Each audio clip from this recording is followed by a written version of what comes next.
The drivers call it the haul road. 414 miles of gravel and ice stretching from Livengood to Deadhorse, cutting through the most remote wilderness in North America. It was built in 1974 to service the Trans-Alaska Pipeline, and it remains one of the most dangerous roads on Earth. Avalanches, whiteouts, and temperatures that can drop to 70 below zero claim lives every year, but those are the deaths that make sense. Those are the ones that can be explained. Then there are the others. The trucker who vanished from his cab while the engine was still running. The geologist who walked away from her camp and left no tracks in fresh snow. The maintenance worker whose truck was found idling at mile 267, doors locked from the inside, no sign of the driver anywhere. Search and rescue teams have combed thousands of square miles. They have found abandoned vehicles, personal belongings left behind, and in one case, a set of boot prints that simply ended in the middle of an open field. What they have not found are the people. Alaska State Troopers maintain that most disappearances along the Dalton can be attributed to the harsh environment. The cold can kill in minutes, the terrain is unforgiving, animals are a constant threat. But when pressed, even the most skeptical investigators will admit that some cases defy easy answers. Some vanishings follow patterns that do not align with exposure, predation, or human error. Some leave behind evidence that suggests something far stranger at work. The Dalton Highway runs through lands that have been home to the Gwich'in and Inupiat peoples for thousands of years. Their oral histories speak of spirits that wander the tundra, of places where the veil between worlds grows thin, of things that watch from the tree line and wait for the unwary. Elders warn against traveling alone after dark. They speak of lights that move against the wind, of voices calling from empty spaces, of shadows that walk upright but cast no reflection. For generations, these stories were dismissed as superstition, the folklore of isolated communities trying to make sense of a brutal landscape. But the disappearances continue, and the more one examines the details, the harder it becomes to dismiss the possibility that something in the vast emptiness of the Alaskan wilderness does not want to be understood. The Dalton Highway was never meant for casual travelers. It exists to move equipment and supplies to the oil fields at Prudhoe Bay, and the majority of traffic consists of 18-wheelers hauling freight through conditions that would shut down roads anywhere else in the country. There are no gas stations for hundreds of miles, no cell service, no guardrails on most stretches. The road climbs through the Brooks Range, crosses the Arctic Circle, and pushes deep into permafrost territory, where summer lasts 3 months and winter darkness stretches for weeks at a time. In the early years, the highway was closed to public traffic entirely. Only commercial vehicles and workers with special permits could use it. That changed in 1994 when the state opened the road to anyone willing to sign a liability waiver and acknowledge the risks. Tourism increased, but so did the number of incidents. Breakdowns were common, accidents were frequent, and every few years someone would simply vanish. The first widely reported disappearance occurred in 1997. A contract geologist named Rita Huang was conducting a survey near the Sagavaniktok River at mile 284. She had been working for an oil exploration company and was experienced in remote fieldwork. On the morning of the 19th of August, she radioed her base camp to report that she was heading out to collect soil samples from a site roughly 2 miles north of the highway.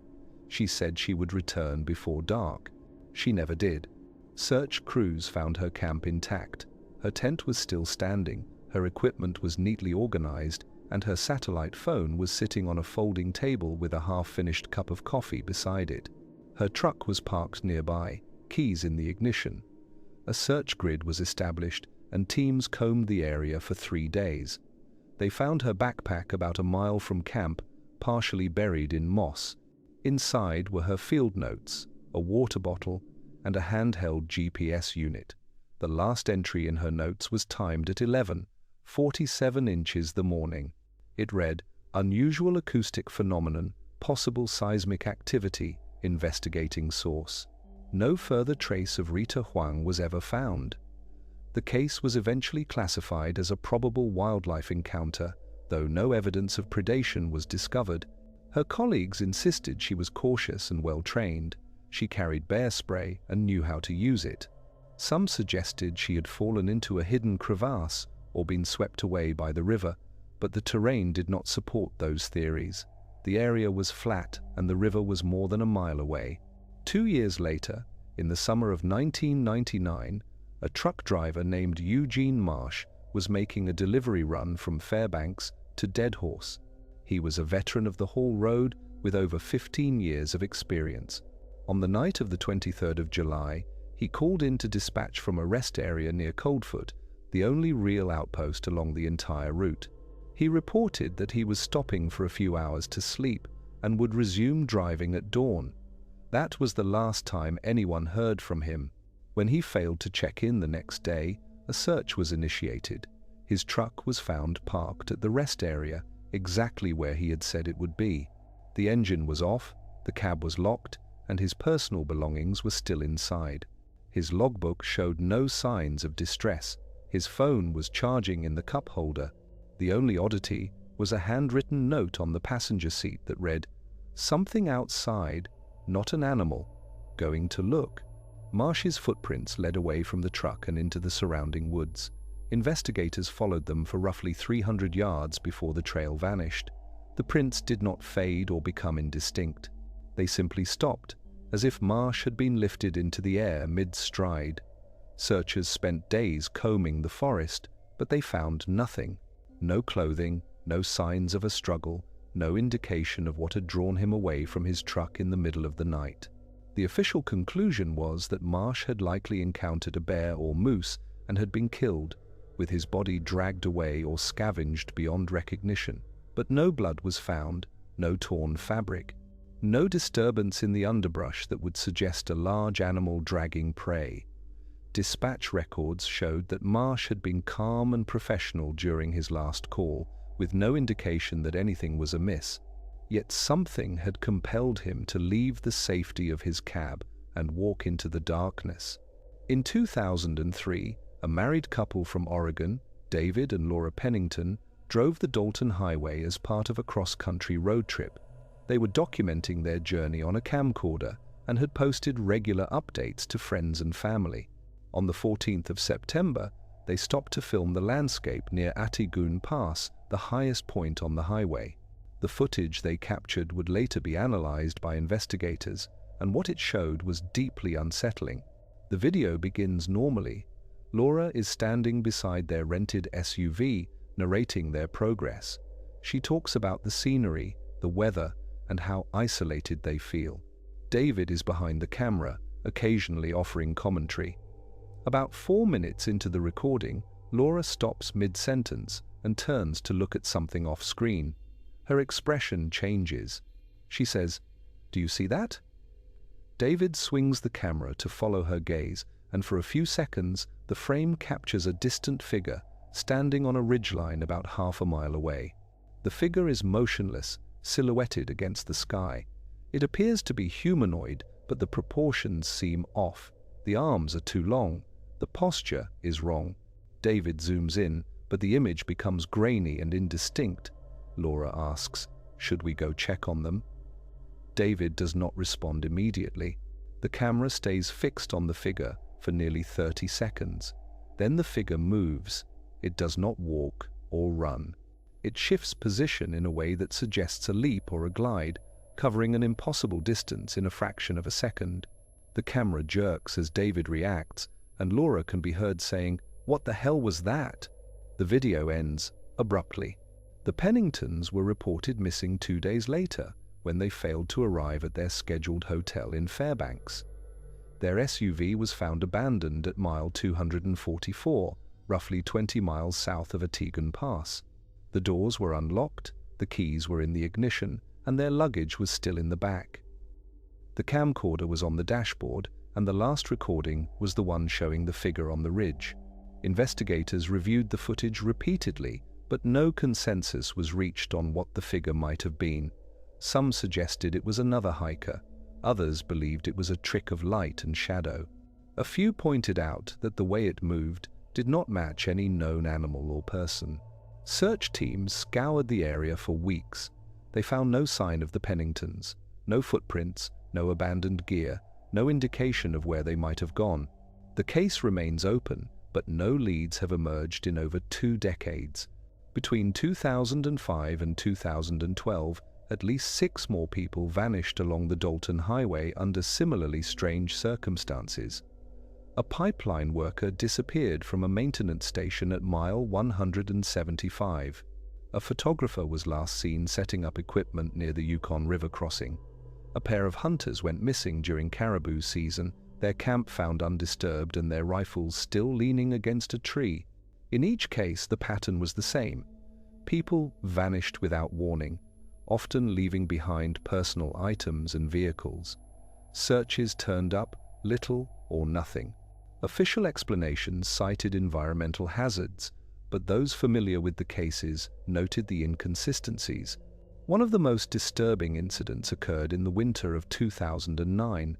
A maintenance crew was dispatched to repair a section of the pipeline near Galbraith Lake. The crew consisted of 4 men, all experienced in Arctic conditions.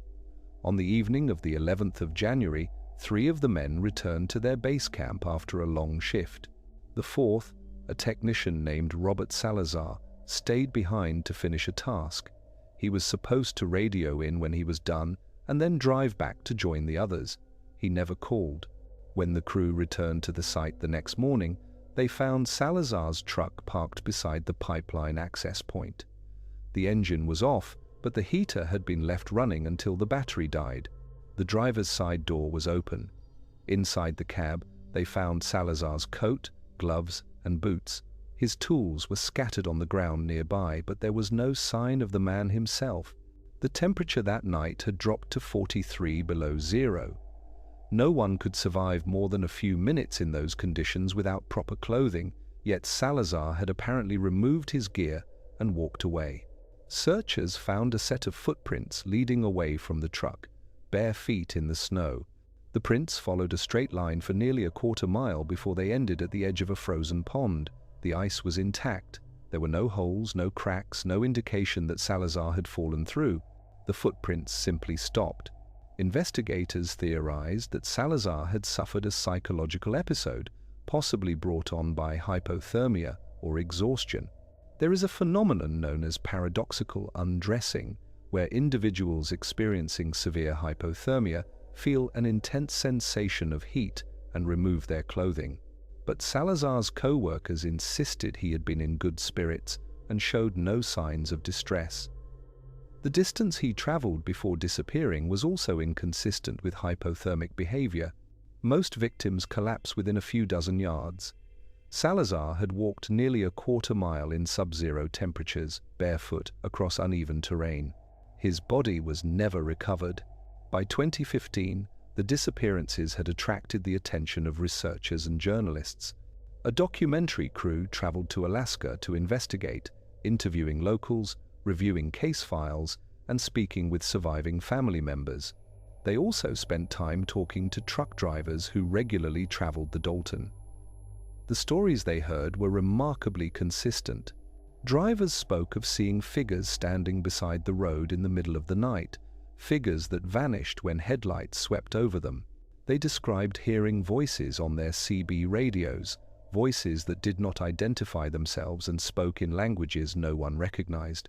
One driver recounted an incident where he had stopped to help what he thought was a stranded motorist, only to find no one there when he got out of his truck. Another described seeing lights moving through the forest, lights that paced his vehicle for miles before suddenly blinking out. Many drivers refused to stop along certain stretches of the highway after dark. They spoke of a feeling of being watched, of an oppressive sense of dread that seemed to settle over the road in specific locations. Mile 267, where the maintenance worker's truck had been found, was particularly notorious. So was the area near Atigun Pass, where the Penningtons had vanished. Drivers reported equipment malfunctions in those zones, compasses spinning wildly, GPS units losing signal, engines cutting out for no reason. The Gwich'in and Inupiat communities had their own explanations. Elders spoke of the Kushtaka, a shape-shifting entity from Tlingit folklore that lures travelers into the wilderness. Others mentioned the Kalupalik, a creature said to snatch people who wander too close to water. Some believed the disappearances were the work of spirits angered by the construction of the pipeline, which had disrupted ancient hunting grounds and sacred sites. Skeptics dismissed these accounts as mythology, but the elders pointed out that their ancestors had survived in this land for thousands of years by respecting its dangers, both natural and supernatural. In 2018, a team of scientists from the University of Alaska conducted a study on environmental factors along the Dalton Highway. They were looking for explanations for the high number of disappearances, focusing on natural phenomena that might disorient travelers or create dangerous conditions. What they found was unexpected. The research team identified several locations along the highway where magnetic anomalies were present. Compass readings in these areas were unreliable, and electronic equipment frequently malfunctioned. The anomalies were strongest near Atigun Pass and around mile 267, the same locations where multiple disappearances had occurred. The scientists theorized that these magnetic disturbances might be linked to underground mineral deposits or geological formations unique to the region, but the anomalies did not fully explain the disappearances. Magnetic interference could account for navigation errors, but it could not explain why people left their vehicles voluntarily, why footprints vanished in the middle of open terrain, or why personal belongings were left behind. The researchers also noted that the anomalies were intermittent, appearing and disappearing without any predictable pattern.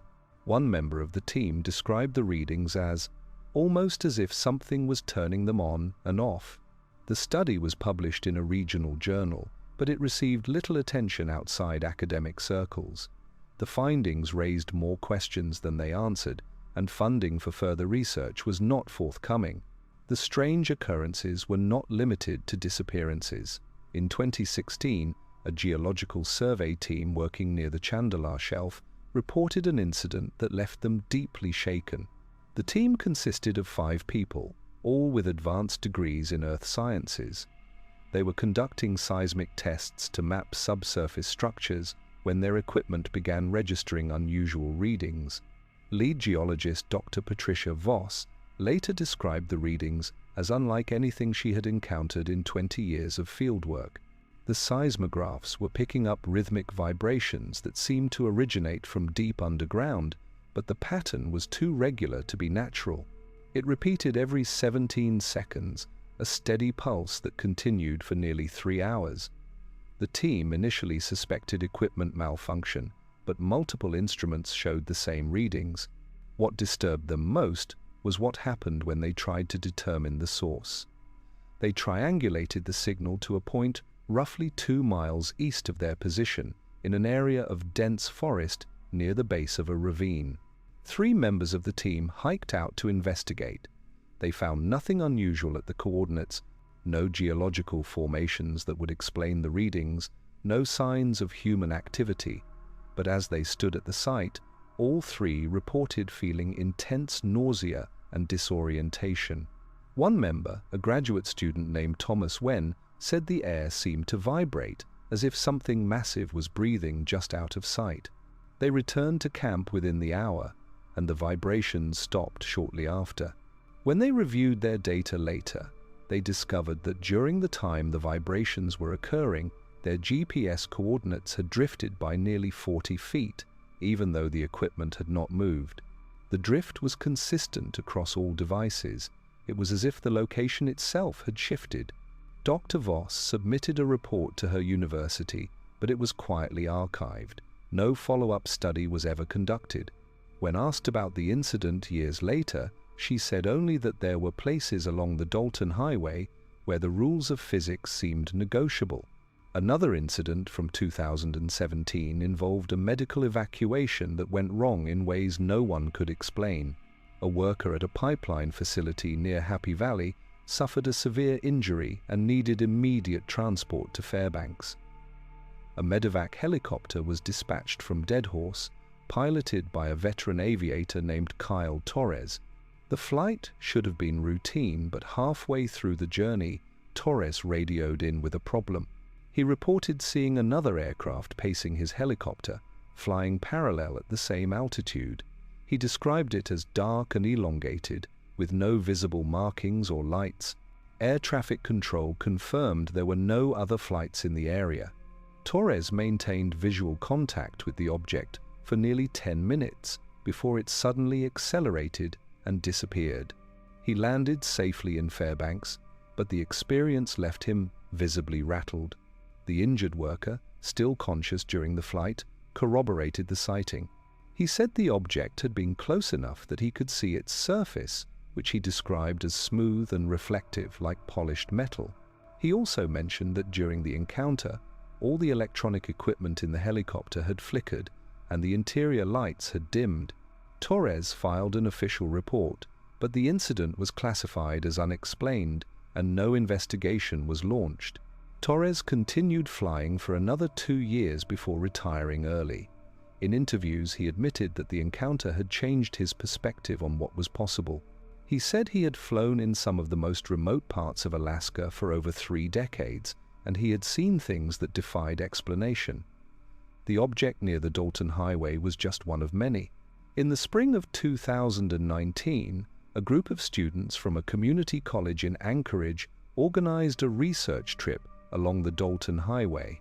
They were studying the impact of climate change on permafrost, and their professor, Dr. Leonard Hastings, had arranged for them to collect data at several sites between Coldfoot and the Arctic Ocean. The group consisted of 8 students and 2 faculty members. They traveled in 2 vehicles, staying in communication via handheld radios. On the 3rd day of their trip, they stopped at a location near Slope Mountain to take soil samples. The site was about half a mile from the highway, accessible by a rough trail that had been cut by previous research teams. The students split into 2 groups, with one staying at the vehicles and the other hiking out to the sampling site. Dr. Hastings remained with the vehicles, monitoring radio traffic and reviewing data. The sampling team radioed in at regular intervals, reporting their progress. Everything seemed normal until just after noon, when one of the students, a young woman named Jenna Rojas, called in with an unusual request. She asked if anyone else had seen the lights. Dr. Hastings asked her to clarify, and she explained that there were bright flashes of light occurring in the forest to the north, like camera flashes or lightning, but the sky was clear. Other members of the sampling team confirmed they were seeing the same thing. Dr. Hastings told them to return to the vehicles immediately. The team began packing their equipment, but before they could start back, Jenna radioed again. Her voice was tense. She said something was moving toward them through the trees, something large. She could hear branches snapping and the sound of heavy footfalls. The other students were shouting in the background, telling her to run. Then, the radio went silent. Dr. Hastings and the remaining students grabbed flashlights and emergency supplies and rushed down the trail. They found the sampling site abandoned. Equipment was scattered across the ground, some of it still running. Backpacks had been dropped where they stood, but there was no sign of the students. Dr. Hastings called out, his voice echoing through the forest. There was no response. The group searched for over an hour before deciding to call for help. State troopers arrived within 3 hours, and a full-scale search operation was launched. Helicopters swept the area, and ground teams combed the forest. By evening, 4 of the 5 missing students had been found. They were located at different points, scattered across a radius of nearly 2 miles. All of them were disoriented and hypothermic, and none of them could clearly explain what had happened. Jenna Rojas described seeing a figure emerge from the trees, tall and humanoid, but wrong in ways she could not articulate. She said it moved toward the group, and everyone had scattered in panic. She ran blindly through the forest, not stopping until she collapsed from exhaustion. The others gave similar accounts, though the details varied. One student said the figure had glowing eyes. Another insisted it was surrounded by a haze, like heat distortion. A third said it made a sound, a low-frequency hum that made his teeth ache. The fifth student, a young man named Derek Pham, was never found. Searchers discovered his jacket near a stream about a mile from the sampling site, but there was no other trace of him. The search continued for a week, with dogs and drones covering miles of terrain. No evidence of Derek was ever recovered. The case remains open, classified as a missing person incident with no leads. Dr. Hastings cancelled the rest of the trip and returned to Anchorage with the surviving students. He later told reporters that he had heard stories about the Dalton Highway, but he had dismissed them as exaggerations. After what happened to his students, he no longer felt that way. He described the experience as surreal, as if the rules of reality had temporarily suspended themselves. He said he would never return to that part of Alaska. The most recent documented disappearance occurred in the fall of 2021. A wildlife photographer named Marcus Delgado was traveling the Dalton Highway to capture images of the autumn migration. He was alone, driving a modified van equipped with cameras and camping gear. On the 8th of October, he posted a series of photos to social media showing the landscape near Sukukpak Mountain. The images were stunning, capturing the play of light on the tundra and the stark beauty of the Brooks Range. In the comments, Delgado mentioned that he planned to spend the night near the mountain and continue north the following morning. He was never seen again. His van was found 3 days later at a pullout near mile 203. The vehicle was unlocked, the keys were in the ignition, and his camera equipment was still inside. His phone was on the dashboard, fully charged. The last photo on his camera showed a view of the road stretching into the distance, taken just before sunset. There was nothing unusual in the frame, no indication of what might have happened next. Investigators reviewed his social media activity and found that Delgado had been documenting strange occurrences throughout his trip. In one post, he mentioned hearing footsteps outside his van at night, even though he was parked miles from any settlements. In another, he described seeing a figure walking along the road in the early morning hours, a figure that seemed to flicker in and out of view. His final post, uploaded the evening before he disappeared, read, "Something out here doesn't want to be photographed. I can feel it watching." Search teams spent 2 weeks looking for Delgado. They found no trace of him. The case remains unsolved. There have been attempts to document the phenomena more systematically. In 2020, a paranormal research group from California traveled to Alaska with the intention of spending a month along the Dalton Highway, monitoring for unusual activity. The team brought sophisticated recording equipment, thermal cameras, and electromagnetic field detectors. They set up base camps at several of the locations where disappearances had occurred, hoping to capture evidence of whatever was responsible. The expedition did not go as planned. Within the first week, 2 members of the team abruptly left, citing personal reasons. The remaining members reported equipment malfunctions, unexplained power drains, and recordings filled with static and distortion. One investigator claimed to have captured audio of footsteps approaching his tent in the middle of the night, but when he reviewed the footage, there was nothing visible on camera. Another reported waking up to find his tent unzipped from the outside, even though he distinctly remembered sealing it before going to sleep. The team cut their expedition short after 3 weeks. They released a brief statement saying that the conditions along the Dalton Highway were more challenging than anticipated, and that further research would require better preparation. They never published their findings, and the group disbanded shortly after returning to California. One member, in an anonymous online post, admitted that the experience had been terrifying. He said they had encountered something out there, something that made it clear they were not welcome. Local residents have their own ways of coping with the strangeness. Many carry talismans or charms, objects they believe offer protection. Some refuse to travel certain stretches of the highway after sunset. Others perform small rituals before beginning a journey, leaving offerings of tobacco or food at the roadside. These practices are often dismissed as superstition, but those who live and work along the Dalton Highway understand that survival sometimes requires acknowledging forces beyond rational explanation. One truck driver, a man named Vincent Kaliak, who had been hauling freight on the Dalton for over 20 years, shared his perspective in an interview. He said the road had a memory. It remembered the people who had vanished, and it remembered the mistakes they had made. He believed that the key to staying safe was respect. Respect for the land, respect for the weather, and respect for the things that could not be seen. He spoke of drivers who had ignored the warnings, who had pushed their luck, who had treated the wilderness as something to be conquered.